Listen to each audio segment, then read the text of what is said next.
السلام علیکم ورحمۃ اللہ وبرکاتہ۔ الحمدللہ وحدہ والصلاۃ والسلام علی من لا نبی بعد۔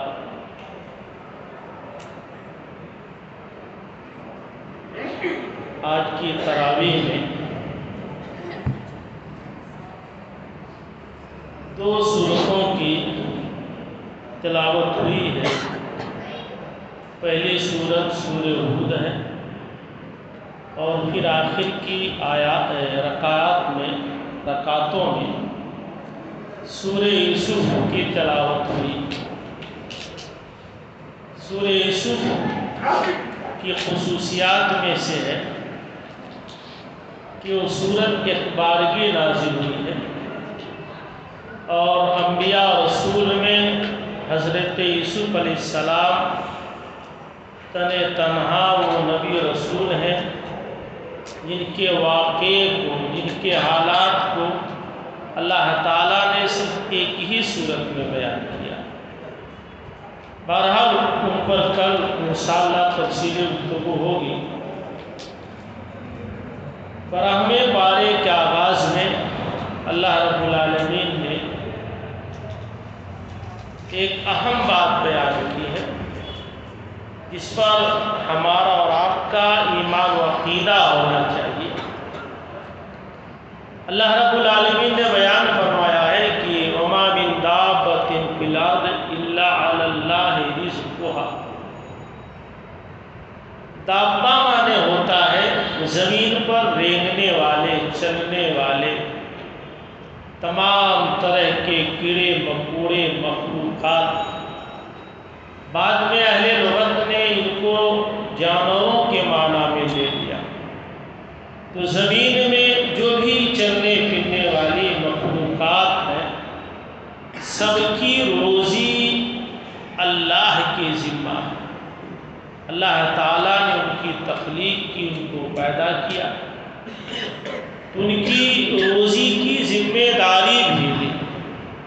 اب اس میں تھوڑا سا فرق رکھا ہے کہ کچھ مخلوقات ایسی ہیں کہ اللہ تعالیٰ ان کو روزی ان کے مقام، ان کی جگہ پر فراہم کرتا ہے۔ کچھ مخلوقات ایسی ہیں جن کے لیے ضروری ہے کہ کچھ دوڑ دھوپ کریں، کوشش کریں، محنت کریں، تب جا کر کے ان کو روزی ملے گی، لیکن ملے گی۔ تو اللہ تعالیٰ نے بیان کیا ہے کہ وَمَا مِن دَابَّةٍ فِي الْأَرْضِ إِلَّا عَلَى اللَّهِ رِزْقُهَا۔ زمین میں جو بھی دابہ چوپائے جانور ہیں ان کی روزی اللہ تعالیٰ ہی پر۔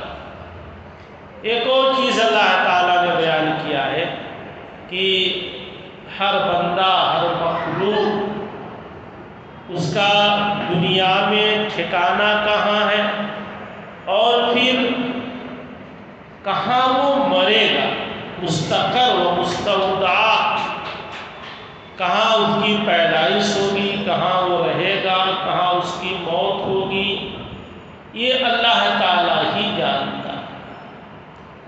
بلکہ یہ ان علوم میں سے ہے، ان چیزوں میں سے ہے جس کو صرف اور صرف اللہ تعالیٰ ہی جانتا ہے۔ آج اس میں مفاتیح الغیب خمس لا یعلمہن الا اللہ۔ سورہ لقمان میں بھی اس طرح کی ایک آیت ہے کہ آدمی کل کیا کمائے گا یہ اللہ کے علاوہ کوئی نہیں جانتا۔ آدمی کہاں مرے گا اس کو اللہ تعالیٰ کے علاوہ کوئی نہیں جانتا، یہ اللہ تعالیٰ ہی جانتا۔ مجھے یاد آتا ہے ایک صحیح سچا واقعہ جو دین بھی ہے، سنید بھی ہے، دیکھا سنا ہے۔ آج سے 20 سال پہلے 29-30 مارچ 2003 میں ممبئی کی سرزمین پر کرلا باندرا کمپلیکس میں ایک بڑی کانفرنس ہوئی تھی۔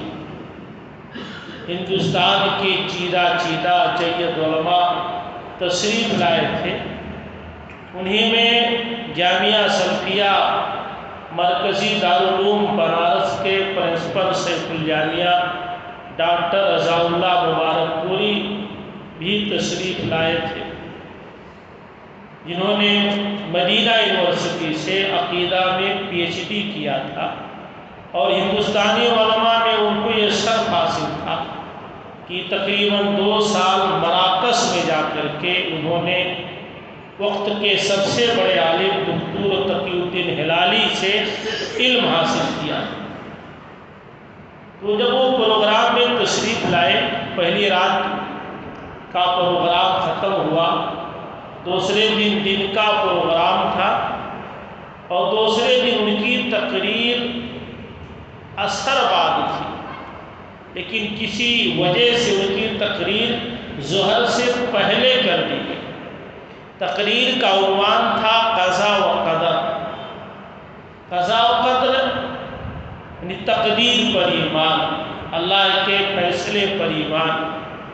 انہوں نے 1 گھنٹے کی مدلل تقریر کی، اور اپنی تقریر کے دوران کہا کہ کس کی موت کب لکھی ہے کوئی نہیں جانتا، میں خود اپنے بارے میں نہیں جانتا کہ میری موت کب لکھی ہے، کہاں لکھی ہے۔ آدمی مثال میں کہتا ہے۔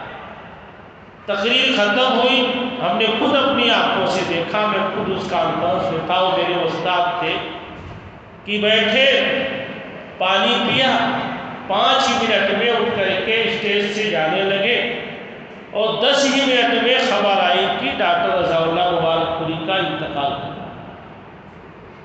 وہ بیٹھے، پانی پیے، کچھ درد محسوس ہوا، وہیں کرلا سے فوزیہ ہاسپٹل ہے ممبئی میں، وہیں لے جایا جا رہا تھا کہ راستے ہی میں ہارٹ اٹیک ہوا اور انتقال ہوا۔ تو ایسی کبھی ایسا بھی ہوتا، آدمی بیٹھا کرسی پر، تخت پر بیٹھا ہے، باتوں ہی میں لڑھک جاتا ہے۔ یہ ساری چیزیں اللہ تعالیٰ کے علم میں ہیں، اس کے بارے میں قطعی علم نہیں۔ اس کے بعد ایک چیز اور اللہ تعالیٰ نے بیان کی ہے آگے کی آیت میں، کہ اللہ تعالیٰ نے انسان کو اپنی عبادت کے لیے پیدا تو کیا ہے، لیکن وہ کیسی عبادت چاہتا ہے؟ ایسی عبادت چاہتا ہے جس کے اندر حسن ہو، خوبصورتی ہو، پاکیزگی ہو، اخلاص ہو۔ اللہ تعالیٰ نے بیان کیا ہے کہ وَقَانَ عَرْشُهُ عَلَى الْمَاءِ لِيَبْلُوَكُمْ أَيُّكُمْ أَحْسَنُ عَمَلًا۔ سورہ ملک میں بھی اسی طرح کی آیت، الَّذِي خَلَقَ الْمَوْتَ وَالْحَيَاةَ لِيَبْلُوَكُمْ أَيُّكُمْ أَحْسَنُ عَمَلًا۔ اللہ نے موت و حیات کو پیدا کیا، تمہیں زندگی دی تاکہ تم کو آزمائے کہ تم میں کا کون آدمی بہتر اور اچھا عمل کرنے والا۔ یہاں بھی وہی چیز اللہ تعالیٰ نے بیان کی ہے کہ یہ ساری چیزیں اس لیے تاکہ تم کو آزمائے کہ تم میں کون آدمی احسن بہتر عمل کرنے والا۔ اسلام میں زیادہ عمل مطلوب نہیں ہے، بلکہ اچھا عمل مطلوب ہے، اتنا ہی مطلوب ہے اتنا ثابت۔ وہ مشہور روایت ہے صحیح مسلم کی کہ ان اللہ لا ينظر الى صوركم ولا الى اجسامكم ولكن ينظر الى قلوبكم واعمالكم۔ اللہ تمہاری شکلوں کو، تمہارے جسموں کو نہیں دیکھتا، بلکہ تمہارے دل کو دیکھتا ہے، دل کی اخلاص کو دیکھتا ہے، تمہارے عمل کو دیکھتا ہے۔ اللہ تعالیٰ کے ہاں یا کہ دین اسلام میں کثرت عبادت مطلوب نہیں۔ جیسے ہم تراویح وغیرہ میں ہمارے آدمی کو اندازہ ہوگا کہ کتنی چاک چوبند کے ساتھ، کتنی نصاب کے ساتھ ہم تراویح پڑھتے ہیں، یا ہم میں سے ہم جیسے کچھ لوگ تو خالی ٹائم پاس ہی کر لیں۔ تو اللہ تعالیٰ کو اخلاص، احسن عمل مطلوب ہے، زیادہ عمل مطلوب نہیں۔ ہم سے کئی گنا زیادہ صحابہ کرام رضوان اللہ علیہم اجمعین نیکیوں کے حریص تھے۔ ہم وقت چاہتے تھے کہ عبادت و بندگی کریں، لیکن اس چیز کو اللہ کے رسول نے پسند نہیں کیا۔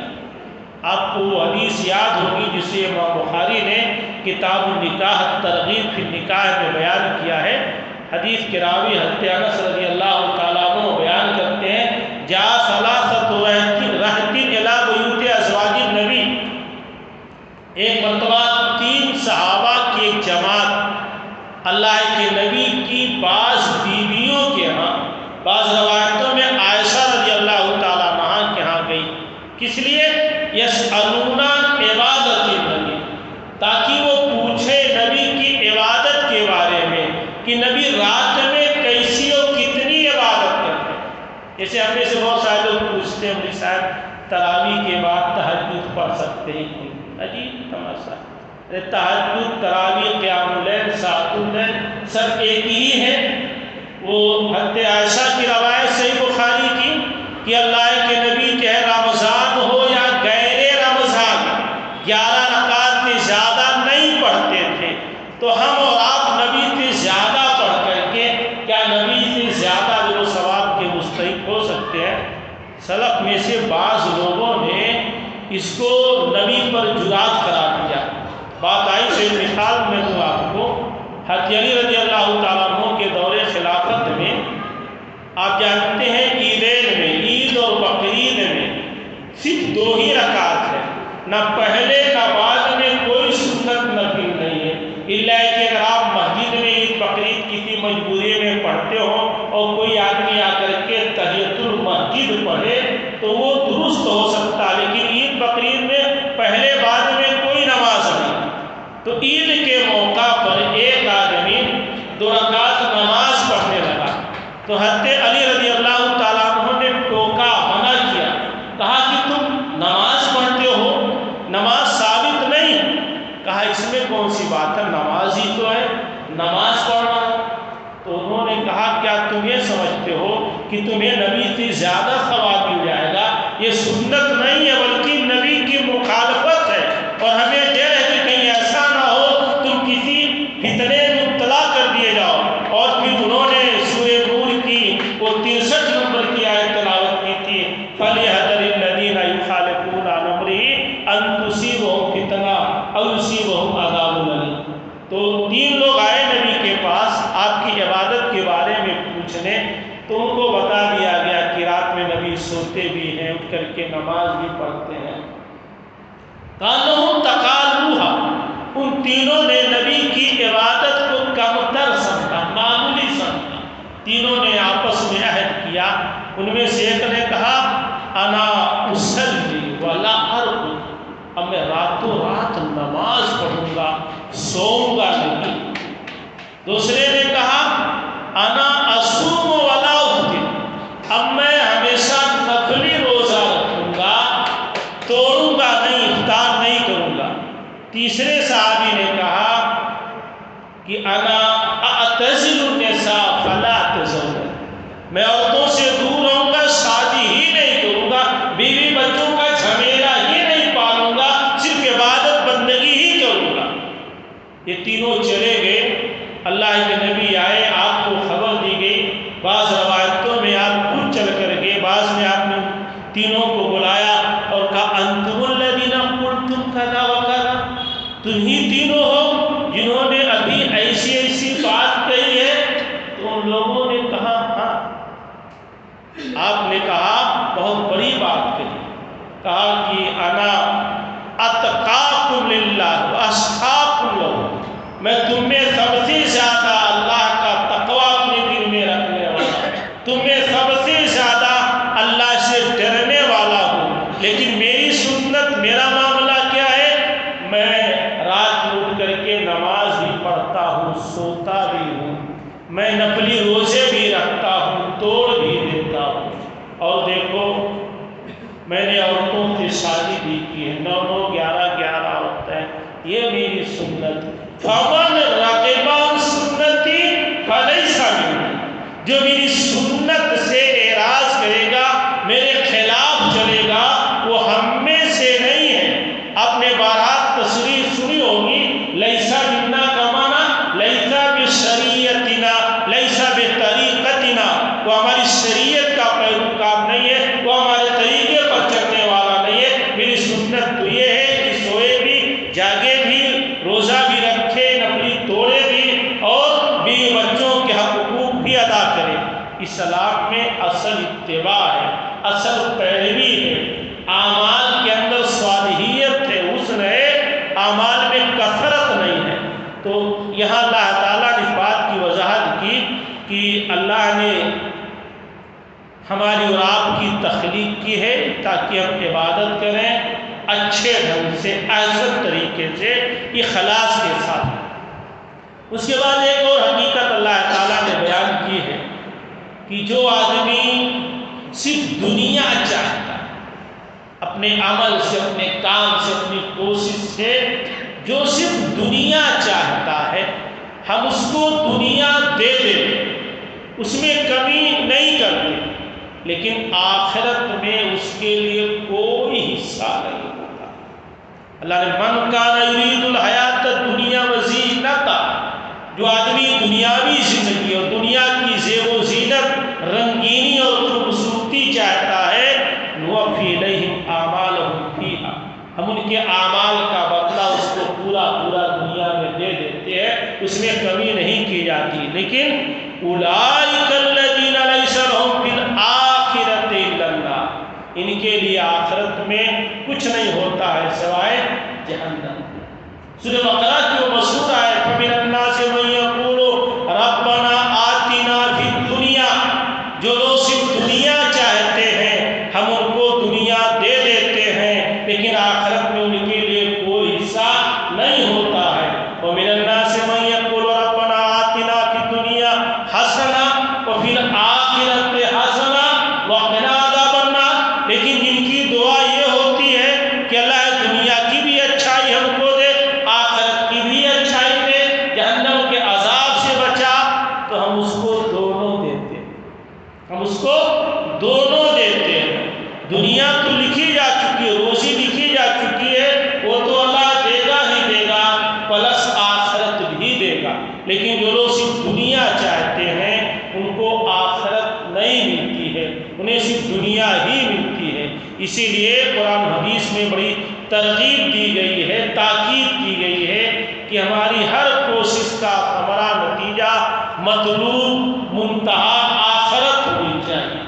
آپ نے مشہور روایت سنی ہوگی اور واقعی دہلا دینے والی وہ حدیث ہے کہ قیامت کے دن سب سے پہلے 3 لوگوں سے سوال کیا جائے گا، ان میں سے ایک کون آدمی ہوگا؟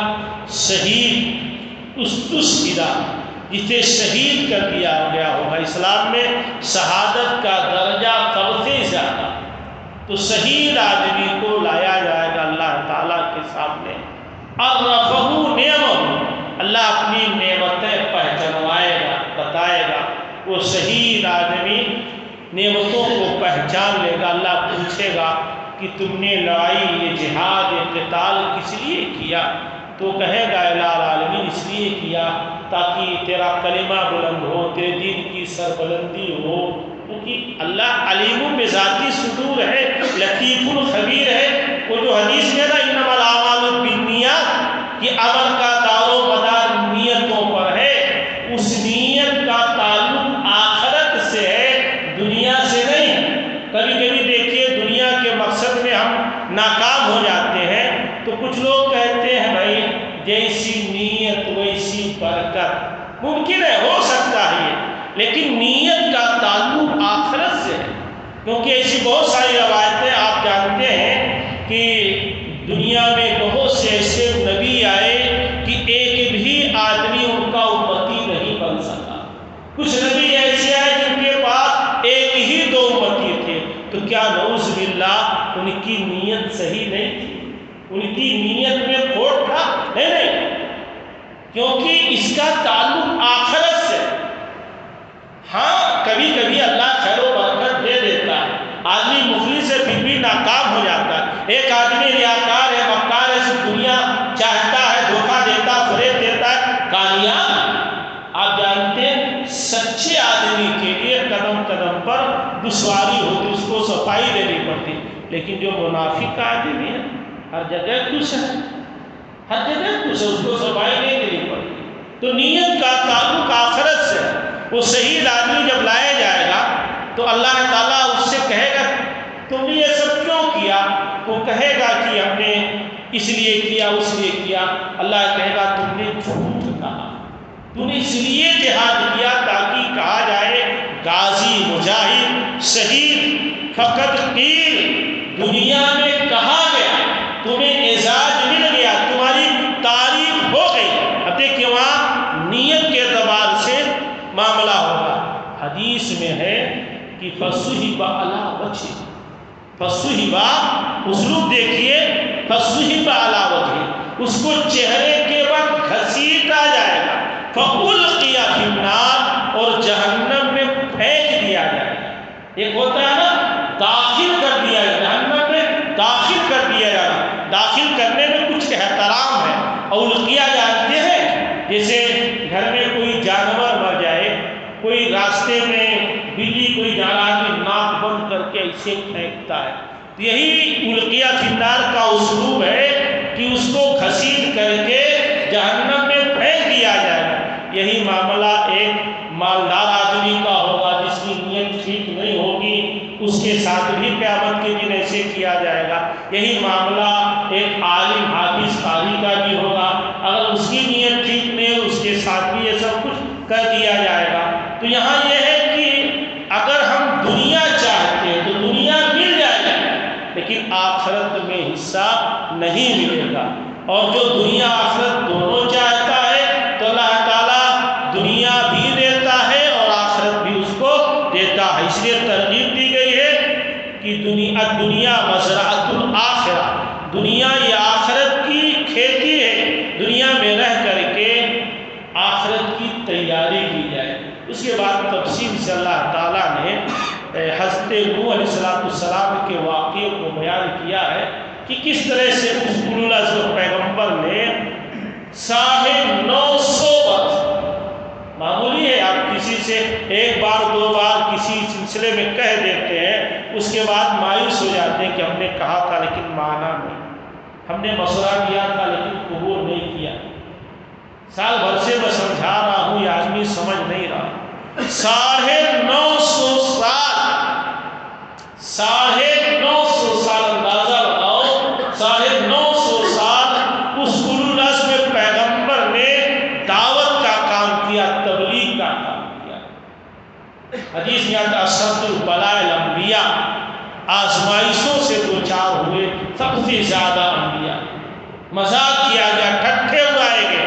جب عاجز آ گئے اور قوم نے کہا کہ عذاب لاؤ لاؤ لاؤ، تو اللہ تعالیٰ سے دعا کی، تو اللہ تعالیٰ نے کہا فَاصْنَعِ الْفُلْكَ بِأَعْيُنِنَا، ہمارے سامنے کشتی بناؤ۔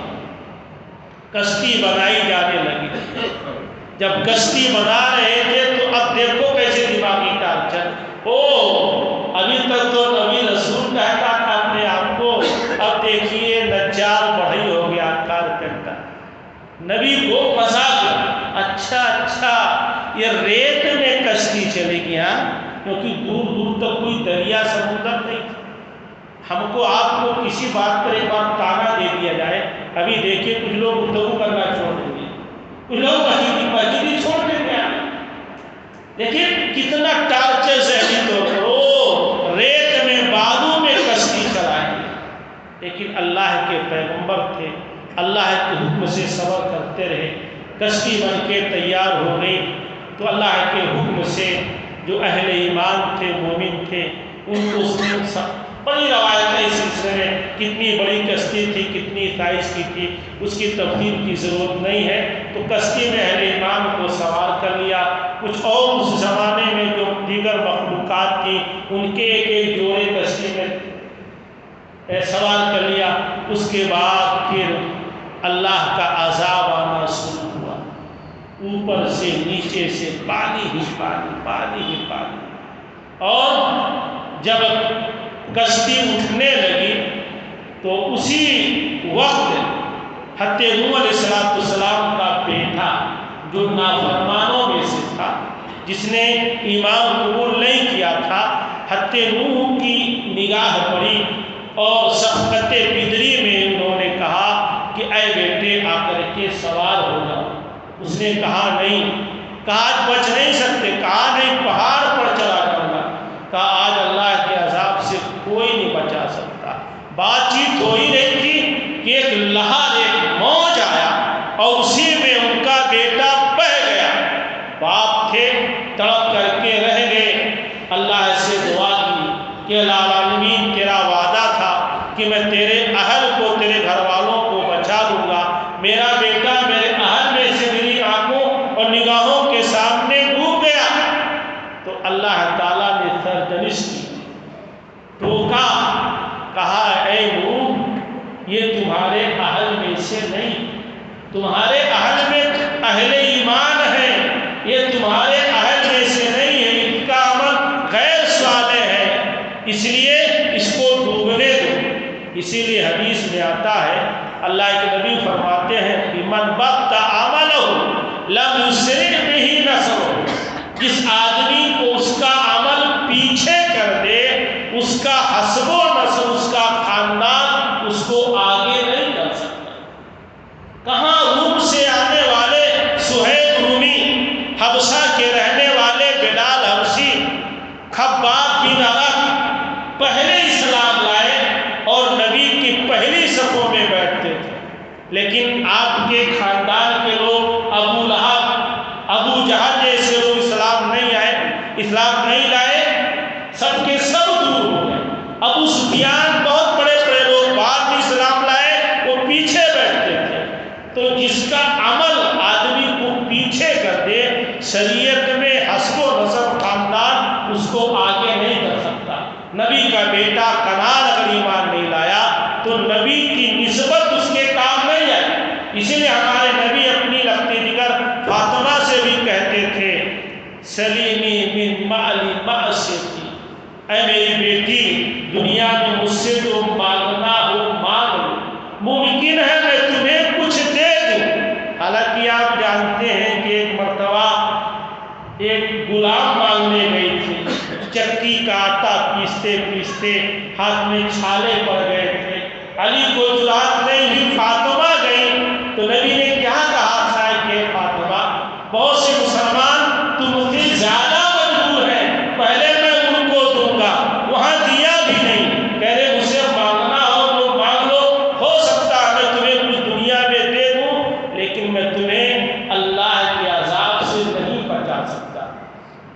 کیوں؟ کیونکہ اللہ کے ہاں ایک ہی اصول ہے، ان اکرمکم عند اللہ اتقاکم، اللہ کے نزدیک وہی مکرم، وہی اچھا ہے جو تم میں سب سے زیادہ اللہ تعالیٰ سے ڈرنے والا۔ بہرحال اس طرح سے اللہ تعالیٰ نے قوم نوح کے نافرمانوں کو غرق کر دیا، ڈبو دیا، اور کشتی جا کر کے جودی پہاڑ پر وہاں ٹھہر گئی۔ کئی دنوں کے بعد دھیرے دھیرے پانی کھسکا، کشتی نیچے آئی اور سب کچھ تباہ برباد ہو گیا تھا۔ پھر ایک نئی دنیا آباد ہوئی، پھر وہیں سے حضرت نوح علیہ السلام کی ذریت سے اللہ تعالیٰ نے پھر نسل انسانی کو آگے بڑھایا۔ اس لیے حضرت نوح کو آدم ثانی کہا جاتا ہے، دوسرے آدم ثانی۔ تو اس طرح سے اللہ تعالیٰ نے تفصیل سے ان کے واقعے کو بیان کیا ہے۔ اللہ تعالیٰ ہم سب کو کتاب و سنت کی صحیح و سچی سمجھتا فرمائے اور کتاب و سنت کی روشنی میں زندگی گزارنے کی توفیق عطا فرمائے۔ آمین۔ والسلام علیکم ورحمۃ اللہ وبرکاتہ۔